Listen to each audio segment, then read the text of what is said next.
அவனுக்கு கவலை. I tell you, he's waiting there at the gate. சொல்றேன் பாருங்க, வாசல்லையே காத்துட்டு இருக்கிறான் அவன். He's not in here. Don't look for him here. இங்க இல்ல, அவன் இங்க தேடாதீங்க அவனை. He's not permitted here.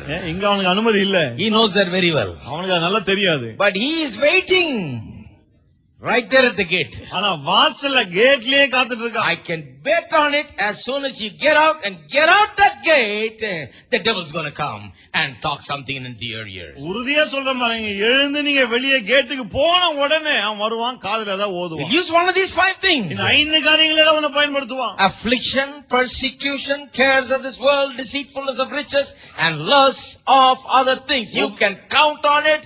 The devil is not a very great brilliant fellow with a great IQ. He's got only 5 things and no more. பிசாசு ஒரு அதிமேதாவி கிடையாது. நிறைய வழிகளை எடுத்து போட இந்த 5 விஷயங்கள் தான்: உபத்திரவம், துன்பம், உலக கவலை, ஐஸ்வரியத்தின் மயக்கம், இச்சைகள். இந்த 5 வழி தான். 5 things are enough for him. 5 போதும் அவனுக்கு. And that's enough for Christians also to fall for. கிறிஸ்தவர்கள் விழுவதற்கு அவங்களுக்கும் அது போதும். வேற ஒண்ணுமே தேவை. ஒரு உபத்திரம் வந்தாலே போதும். பசங்க பைபிள் எல்லாம் மூடி வச்சுட்டு அழுது உட்கார்ந்திருப்பாங்க. They'll all close their Bible, sit in a corner, start crying. They'll forget about all that Sam Chelladure preached. பைபிளை மூடி வச்சிட்டு அழுதுட்டு சாம் செல்லதுரை பிரசங்கம் பண்ண எல்லாத்தையும் மறந்துடுவாங்க. They're discouraged immediately. உடனே அதைரியப்பட்டு போவார்கள். They forget the word of God. உடனே கர்த்தருடைய வார்த்தையை மறந்துடுவாங்க. He doesn't have to have 1,000 different ways. He doesn't have to have a big diary with so many ways. Just 5 things. பாருங்க, ஒரு பெரிய டைரியில 1000 வெவ்வேறு வழிகளை எழுதி வைக்கவே தேவையில்லை. 5 வழி போதும் அவனுக்கு. That's all. அவ்வளவுதான். The 5 ways I mentioned. நான் சொன்ன இந்த 5 வழிகள். And the thing is, he is quick on the draw. He comes immediately. என்ன விஷயம்னா, அவன் உடனடியாய் வருகிறான். Because he knows, if you take the word and let it germinate and take root, then it will begin to bring forth fruit. ஏனென்றால் நீங்கள் வசனத்தை உள்ளத்தை ஏற்றுக்கொண்டு அதை உள்ளே சென்று வேர் விட்டு முளைக்கல ஆரம்பித்து விட்டால் பிறகு ரொம்ப லேட்னு அவனுக்கு தெரியும். Right? சரியா? So he is good on visiting. ஆகவே விசிட்டிங்ல அவன் ரொம்ப தேர்ந்தவனா இருக்கான். He visits every house. ஒவ்வொரு வீட்டையும் விசிட் பண்றான். He's uninvited guest usually. அழையா விருந்தாளியா வர்றான்.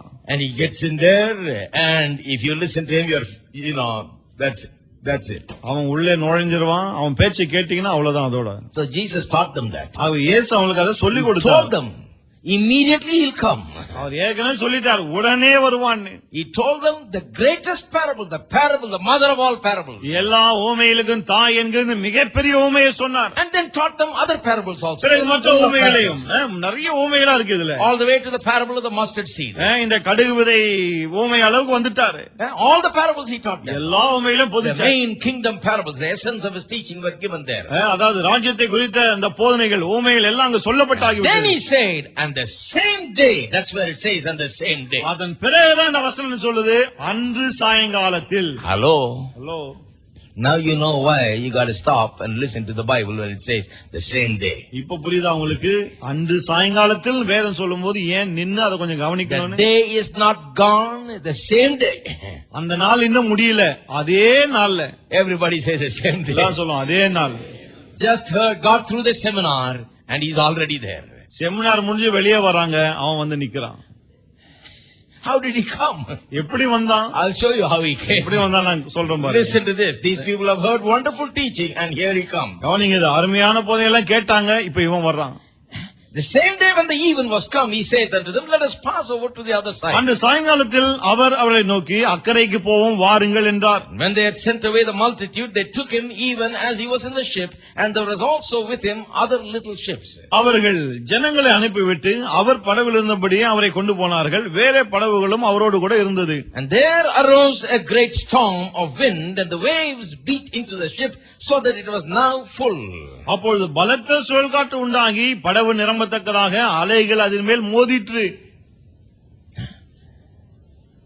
What is happening now? இப்ப என்ன நடக்குதுங்க? A big storm came in the sea as they were trying to cross to the other side. அவர்கள் அக்கரைக்கு போக முயற்சித்தபோது பெரிய ஒரு சுழல்காற்று வருகிறது. It's beating upon the boat, and the boat was now full with water. படகு மேல் மோதுகிறது. இப்போது படகுல தண்ணீர் நிரம்பி விட்டது.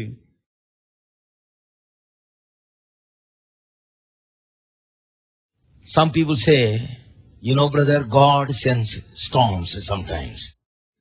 சொல்றாங்க பாருங்க, சில சமயத்துல பிரதர் கர்த்தர் தான் அந்த புயல்கள்லாம் வாழ்க்கையில அனுப்புகிறார். Now this is where I take issue with. பாருங்க இங்கதான் நான் Don't you think God has anything better to do than to send storm your way? நான் என்ன கேக்குறேன், ஆண்டவருக்கு உங்க வாழ்க்கையில இந்த புயல்லாம் அனுப்புறதான் வேலையா, வேற வேலையே இல்லையா அவருக்கு? He said, "Oh brother, it's good for us if he sends the storm. He watches how we respond, and so we grow in faith."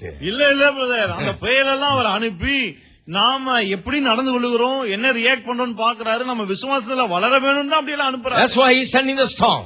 ஆகவேதான் இந்த புயலெல்லாம் அனுப்புகிறார். Now if you believe that God sent the storm, then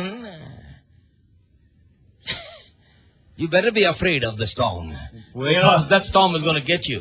புயலெல்லாம் கர்த்தர் தான் அனுப்புறாருன்னு சொன்னா புயலை கண்டு நடுங்க வேண்டாம். ஏன்னா புயல் நிச்சயமா நம்மள மூழ்கடிக்கும். Because God sent the storm. We can't fight against God. புயலை அனுப்பினதே தேவன் தான். அவரை எதிர்த்து நீங்கள் போராட முடியாது. If you believe that the devil sent it, then you can cast him out. Then you can bring the storm under control. பிசாசு அனுப்புனா நீங்க நம்பினா பிறகு அவனை வெளியே அனுப்பலாம். புயலை நாம் கட்டுப்பாட்டுக்குள்ள கொண்டு வரலாம். You can take authority. நீங்கள் அதிகாரம் எடுக்கலாம். You don't have to be afraid. You can be bold and stand up against the devil. நீங்கள் பயப்பட வேண்டிய அவசியம் இல்லை. தைரியமாய் பிசாசை எதிர்த்து நிற்கலாம். But some people really believe God sent the storm. ஆனா சில உண்மையிலே கர்த்தர் தான் அந்த புயலை அனுப்புறான்னு நம்புறாங்க அப்படியே. They say it was sent to make them stronger. என்ன சொல்றாங்க, என்ன இன்னும் அதிக பலவானாக்கும்படி அனுப்பப்பட்டது இது. No. They just heard that teaching, so that now since they are in the boat, the devil is sending the storm so that he can take away the word that was sown in their hearts and get them to cry saying, "We are going to die." அப்படியெல்லாம் எதுவுமே கிடையாது. நாள் முழுக்க உட்கார்ந்து வசனத்தை கேட்டார்கள். இப்பொழுது பிசாசு அந்த புயலை அப்படியே வாழ்க்கையில கொண்டு வருகிறான். எதற்காக? நாங்கெல்லாம் சாக போகிறோம் என்பதை அவர்கள் சொல்ல வேண்டும் என்பதற்காக. And they cooperated very well with the devil. ரொம்ப நல்லா ஒத்துழைக்கிறாங்க அவனோட. And he was in the hinder part of the ship, asleep on a pillow. And they awake him and say unto him, "Master, carest thou not that we perish?" 38 கவனிங்க. கப்பலின் பின்னணியத்தில் அவர் தலையணையை வைத்து நித்திரையா இருந்தார். அவர்கள் அவர் எழுப்பி, "போதகரே, நாங்கள் மடிந்து போகிறது உமக்கு கவலை இல்லையா?" என்றார்கள். Now how wonderful this is. The devil has got them talking. பாருங்க எவ்வளவு அருமையான ஒரு காரியம். பிசாசு இப்ப அவங்கள பேச வச்சிட்டு இருக்கான். எப்படியாவது இவனை சாவ பேச வைக்கணும்னு அவனுக்கு ஆசை. நாங்கள் மடிந்து போகிறோம் என்பது உமக்கு கவலை இல்லையா? Don't you care that we are dying? நாங்கெல்லாம் சாகுறோமே, உமக்கு அக்கறையே இல்லையா? That's exactly what he wants you to say. நீங்க அதை தான் பேசணும்னு அவன் விரும்புறான். I'm dying. நான் சாகுறேன். Oh, I'm finished. அவ்வளவுதான், செத்து. It's over. முடிஞ்சது. I'm sinking. நான் முழுகிறேன். He loves those words. இந்த வார்த்தைலாம் எனக்கு அவ்வளோ இஷ்டமா இருக்கு. He just would give you anything if you just open your mouth and talk his words. நீங்க மட்டும் வாயை திறந்து அவன் வார்த்தைகளை பேசினா அவன் என்ன வேணாலும் கொடுப்பான். See, God wants your mouth to speak his word and the devil wants you to speak his words. நீங்கள் வாயை திறந்து தேவனுடைய வார்த்தையை பேச வேண்டும் என்று தேவன் விரும்புகிறார். ஆனா நீங்க வாயை திறந்து அவனுடைய வார்த்தைகளை பேசணும்னு பிசாசு விரும்புறான். Whose words will you take? யாருடைய வார்த்தைகளை நீங்கள் எடுக்க போறீங்க? That's why the Bible says, choose life. ஆகவேதான் வேதம் சொல்லுது, ஜீவனை தெரிந்து கொள். Death and life are in the power of the tongue. மரணமும் ஜீவனும் நாவின் அதிகாரத்தில் இருக்கிறது. I place before you death and life. God said, choose life. தேவன் சொல்லுகிறார், மரணத்தின் ஜீவனை உனக்கு முன்னே வைத்தேன், ஜீவனை தெரிந்து கொள். What does he mean? என்ன அர்த்தத்துல சொல்லுகிறார்? Don't choose the words of death, choose the words of life. மரணத்தின் வார்த்தைகளை தெரிந்து கொள்ள வேண்டாம், ஜீவ வார்த்தைகளை தெரிந்து கொள். Open your mouth and speak life. வாயை திறந்து ஜீவனை பேசுங்கள். But he's got them talking the wrong thing. ஆனா இவன் தப்பா பேச வச்சிட்டு இருக்காங்க. Is that something? Jesus, while all of this commotion is going on, he's asleep on a pillow. இது என்ன பெரிய விஷயம்னா, இவ்வளோ அமளி நடந்துட்டு இருக்கு, இயேசு தலையணை வச்சிட்டு தூங்கிட்டு இருக்கிறார். I like him. எனக்கு இயேசு ரொம்ப பிடிக்கும். He's full of the word. வார்த்தையினால் நிறைந்திருக்கிறார். He's not worried about this devil and what he is doing. இந்த பிசாசை பற்றி அவன் செய்யற காரியத்தை பற்றி அவர் கவலையே இல்லை. He knows that this boat won't go down. அவருக்கு நல்லா தெரியும் இந்த படகு மூழ்காதுன்னு. This is not Titanic. This is better than Titanic. இது டைட்டானிக் கிடையாது, அதை விட பெட்டர் இது. This won't go down. இது மூழ்காது. You can't sink this thing. இந்த காரியத்தை மூழ்கடிக்க முடியாது. No, you can't sink it. இதை மூழ்கடிக்கவே முடியாது. Because there is a man there that is called the Word. ஏனென்றால் வார்த்தை என்னப்பட்ட மனுஷன் அதுக்குள்ளே இருக்கிறார். He's full of faith. Our விசுவாசத்தால் He's full of நிறைந்திருக்கிறார். God. தேவனால் நிறைந்திருக்கிறார். He speaks only what God speaks. தேவன் பேசுவதையே அவர் The பேசுகிறார். devil could not get him to talk death. பிசாசு அவரை மரணத்தை பேச வைக்க முடியவில்லை. He didn't even try. அவன் முயற்சி கூட பண்ணல. Because he won't talk. ஏன்னா அவர் பேச மாட்டார். Because he said, I only speak what the Father speaks, and I only do the things which the Father does. ஏனென்றால் அவர் சொல்லிவிட்டார், பிதாவானவர் பேசுவதையே நான் பேசுகிறேன், பிதாவானவர் செய்கிறதையே நான் செய்கிறேன் He's a என்று. different kind of man. அவர் வித்தியாசமான ஒரு ஆள். Word is in him, and no devil can take the word from him. வார்த்தை அவருக்குள்ள இருக்கிறது, அந்த வார்த்தை அவருக்குள்ள இருந்து எந்த பிசாசும் எடுக்க முடியாது. So when you got the word in you, and you are strong in the word, you can put your pillow down and go to sleep in the middle of a storm. ஆகவே வார்த்தை உங்களுக்குள்ள இருக்கும்போது, வார்த்தையில நீங்கள் உறுதியா இருக்கும்போது, புயலின் நடுவுல கூட தலகாணியை வச்சு நல்லா நீங்க தூங்கலாம். That's not the time to fast and pray. அது உபவாச ஜெபம் இருக்கக்கூடிய He நேரமே already கிடையாது. did that. ஏற்கனவே அதெல்லாம் பண்ணியாச்சு. But now he is sleeping. இப்போது அவர் தூங்கி கொண்டிருக்கிறார். Remember Daniel in